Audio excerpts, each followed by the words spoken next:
Today on Investigate TV Plus, the price of gridiron glory. That's spend, spend, and spend, and it's not managing those dollars like the rest of the university has to do. So it's about time we figure out a way. Universities nationwide are shelling out millions to coaches who aren't even on their sidelines. Tuition and fees do go up when athletic expenses go up. We break down how the firings have become a costly carousel impacting programs and their fans. Then a possible problem at the pump. It's still going. It's still going.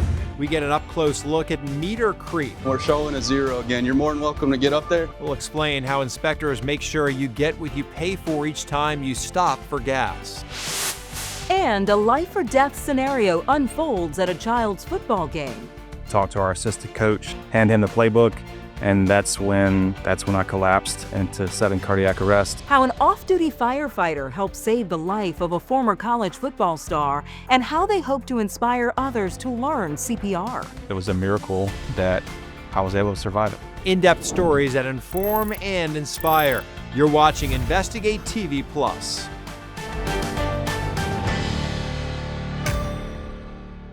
College football programs have been on the hook for more than $1 billion in buyouts since 2004. Money paid for coaches, not to coach.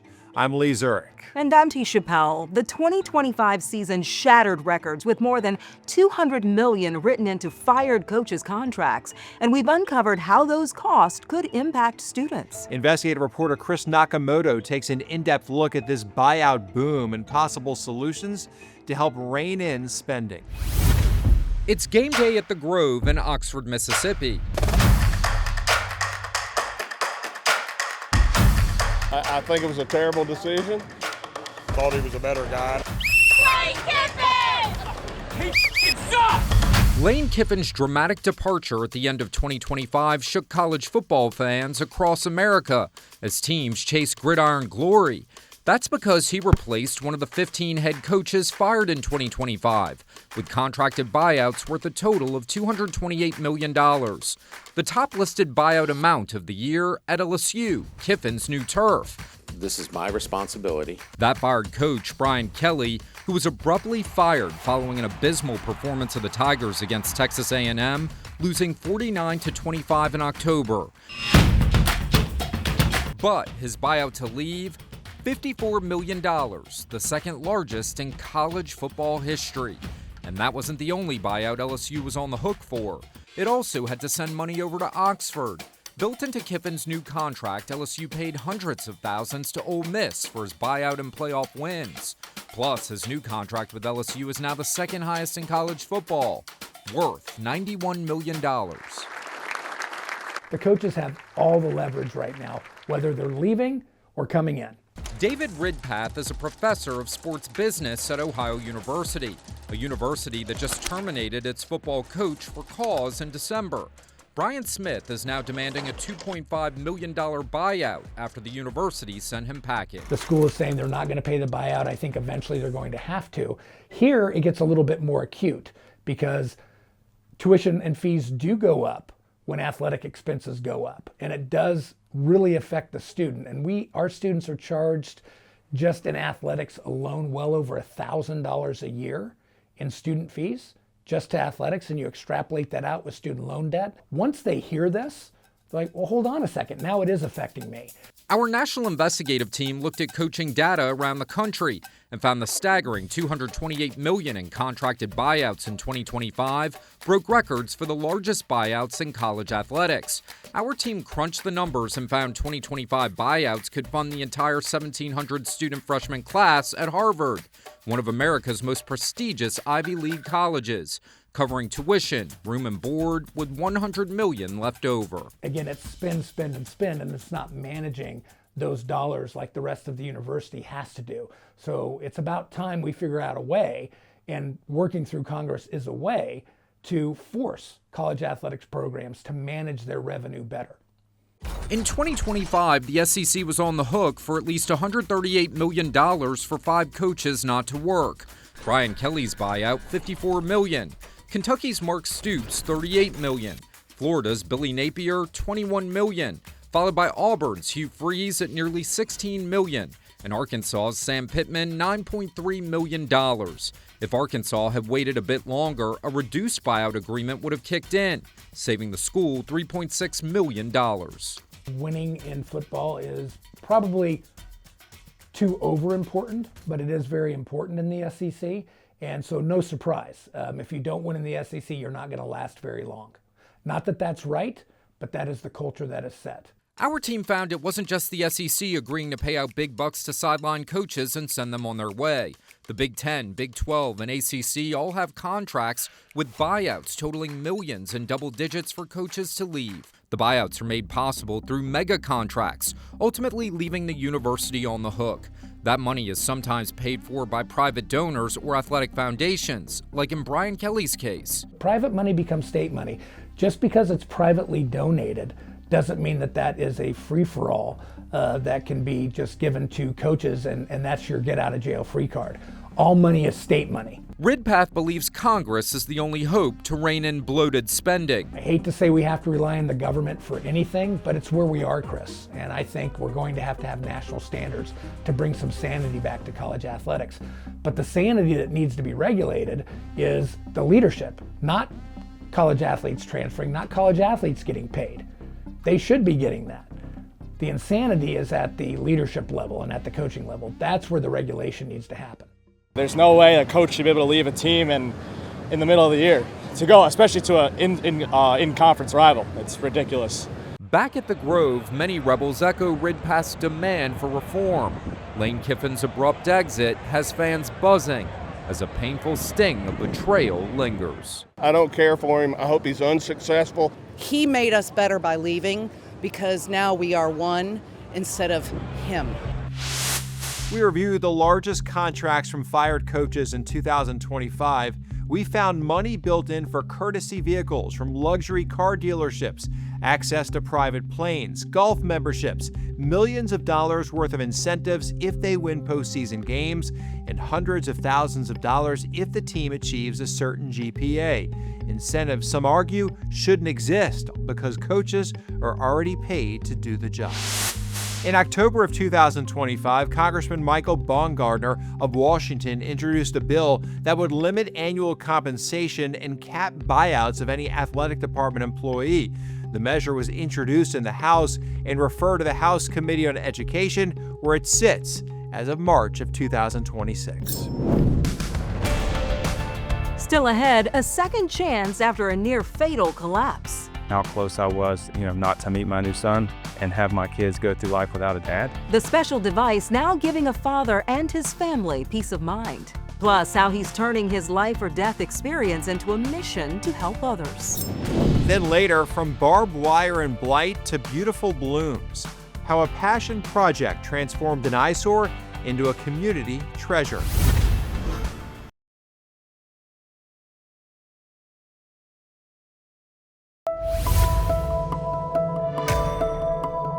It can happen to anyone, and oftentimes without warning, sudden cardiac arrest. Doctors explain it's when the heart stops beating due to an irregular rhythm, breathing also stops, and a person becomes unconscious. It differs from a heart attack, which happens when blood flow is blocked to the heart. Every day, sudden cardiac arrest threatens the lives of thousands of Americans, but their chances of survival increase drastically when chest compressions are administered and an automated external defibrillator is used. Fortunately for a former college football star, both were options when he suffered an episode while coaching his son's game. Connor Shaw is known to South Carolina fans as the winningest quarterback in school history, never losing a game at home. But just more than a decade later, he would face losing his life during the game he loved to play. Reporter Carrie Beal sits down with Shaw and the man who helped save him to share what happened that day and the message they have for others about learning CPR. September 17th, coaching my son's flag football game. Here at Graceley Park in Simpsonville, Connor Shaw says the offense had just scored. His son's team was cheering and celebrating. His wife was taking this video from the sidelines, and then Connor started to feel nauseous. So I'm making my way over to our sideline to talk to our assistant coach and like, hey man, I'm not feeling good. Hand him the playbook, and that's when I collapsed into sudden cardiac arrest. At the age of 34, Connor's heart had suddenly stopped beating. The only way to save his life is CPR and an AED. Caleb, what do you remember from that day? So I was on this field coaching my son's team.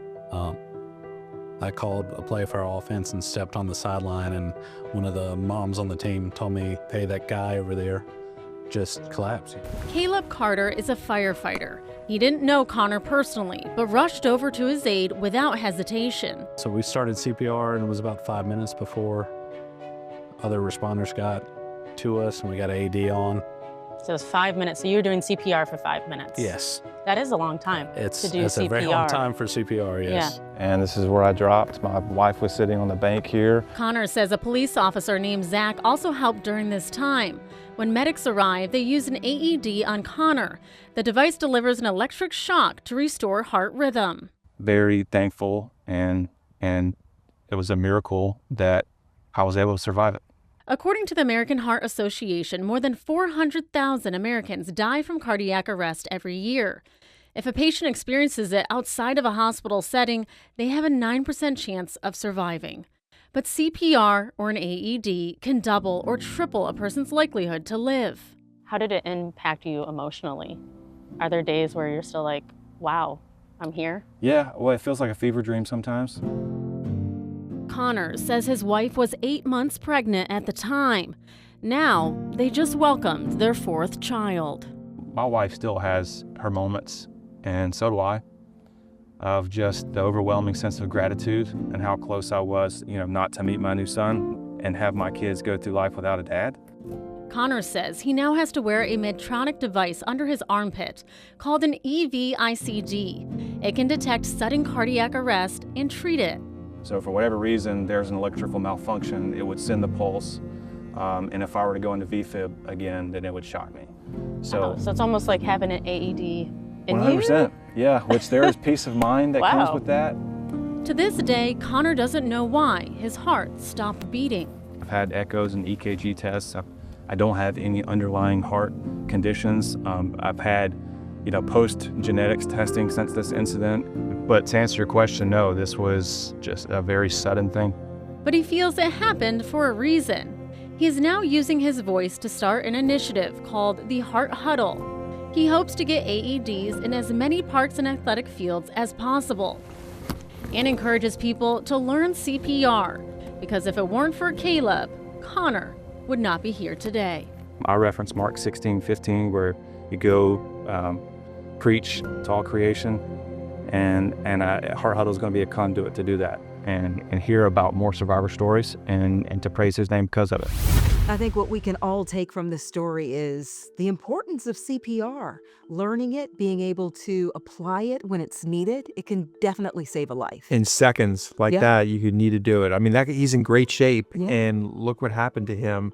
It's why everyone needs to know it, as you said, because you never know when you're going to need it.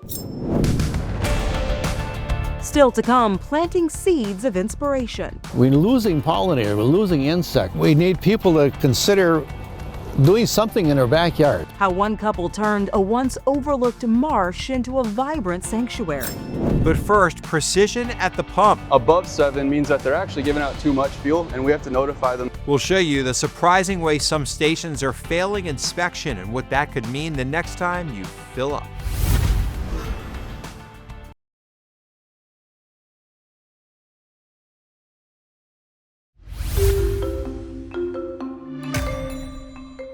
When getting gas, do you try to land the total right on the dollar, or do you fill up no matter the number?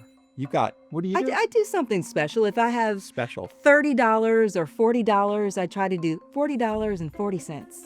$30.30. $20.20? It's good luck. It's good luck? Yeah. Has it worked for you? I think so. Okay. I just fill up and stop when it's filled up. I don't care about that. I like even numbers. Yes. Okay. I'm glad you get to do that then. Well, most of the time gas pumps function exactly how they're supposed to. The meter stops counting when you hang up the nozzle. But on the rare occasion the equipment is not working right, you could get shortchanged. It's known as meter creep. Reporter Susan Campbell shows us how state inspectors in Phoenix, Arizona try to catch this potential problem and what you should do if you come across it. Eric East is at this gas station a lot, filling up work trucks for his crews before they hit the road to clean up bus stations around the city. I come here every morning. One day, he noticed something strange when he stopped the pump. It was off, but the numbers kept rolling. It's still going. It's still going. Eric says it happened again and again. He reported it to Circle K. And I've seen hundreds of people come to this pump right here at Circle K and get beat out a few cents, 10 cents, 20 cents, or whatever it is, while the pump is still rolling on them. That's called meter creep. And it's something state inspectors are looking for.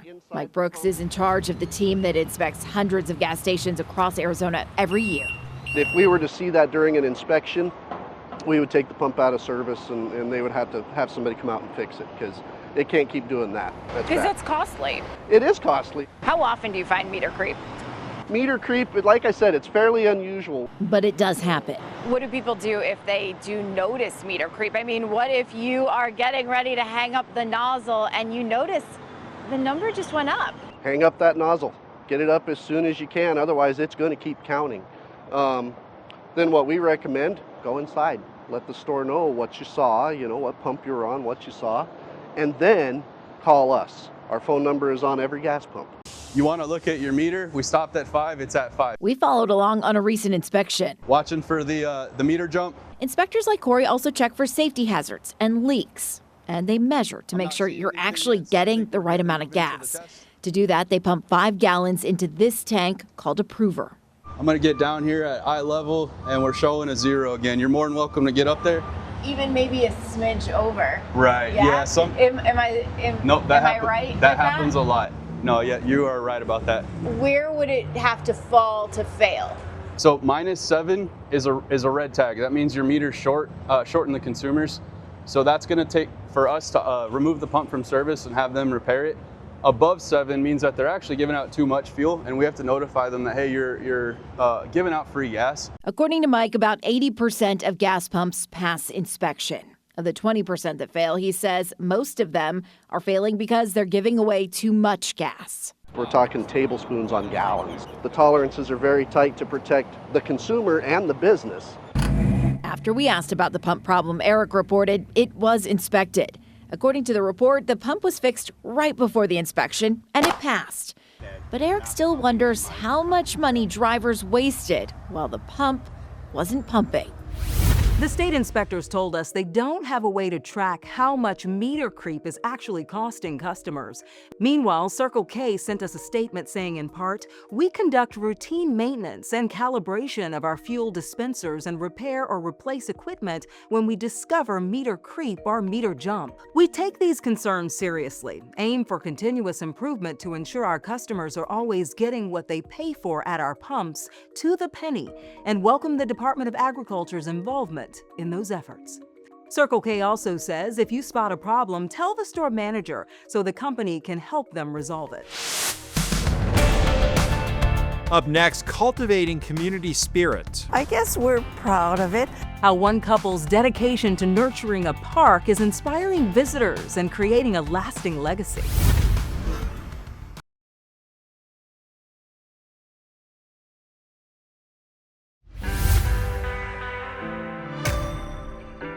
Filling a public space with plants and pollinators for people to enjoy, it's how one couple outside of Green Bay, Wisconsin is giving back to their community. Reporter Emerson Lehman shows us how their passion project inspires parkgoers to connect with nature. Along Lakeview Drive in small-town Howard, you'll find a walking trail and garden. Well, we call it a quarry garden. Yeah, great feature for our community. A feature made possible thanks to the dedication of Ken and Judy Sikora. There wasn't any sidewalk here, there weren't any rocks here, there was nothing except barbed wire and a lot of unusable things. For the better part of the last 6 years, Ken and Judy have been planting and decorating and planting some more, turning what was once an eyesore into a small-town treasure. We have the decor on the fences that changes, but the kids are out here, and we want them to stop and look at the big footprints and look at the flowers. While the work is a fun hobby for the small-town couple, it serves a greater purpose. But if people would consider what nature needs, We're losing pollinators, we're losing insects. We need people to consider doing something in their backyard. Ken and Judy practice what they preach, over 50 years ago purchasing this desolate piece of land and turning it into a natural community sanctuary. DNR gave us permission to dig ponds in the marsh, and we use the soil to raise up the area. And people can walk in and go down to the marsh and enjoy nature, connect to nature. That's kind of what our thought is here too. People need to connect to nature. I'm sure we can't go into our 90s and still be doing this, so we need help. That help coming in the form of the Gardeners Club of Green Bay, selecting the Quarry Garden as the club's civic project for the next 3 years. Some welcome news to Judy and Ken. Hope to learn a lot. Robert Gertz is helping lead the charge. A self-proclaimed, self-taught gardener, he's hopeful to help spread Ken and Judy's love for the project with others, dedicated to the mission and inspired by the work being done. That's what keeps me going, is to see people their age still gardening and working as hard as they do. I mean, I've been gardening now for 17, 18 years with my wife, and to see people in their 80s still going, it keeps my passion alive. A passion project for a husband and wife, working to make their small town a better place. So we don't golf, we don't fish, we don't go travel around the world. We just love nature. We just keep going and trying to improve it each year. And that's it for us at Investigate TV Plus. I'm Lee Zurich. And I'm Tisha Powell. Thanks for watching. On the next Investigate TV Plus, for our first responders, the battle doesn't always end when the shift does. We become these dopamine-driven individuals. I could be calm on the most chaotic scene, but then I would get home and I feel like I was drowning. And hundreds have signed up to be part of a study some believe could help save their lives. I have a peace and a calm about me now that I don't think I've ever had. We go inside the first lab in the nation conducting a clinical trial to use whole psilocybin mushrooms to treat PTSD.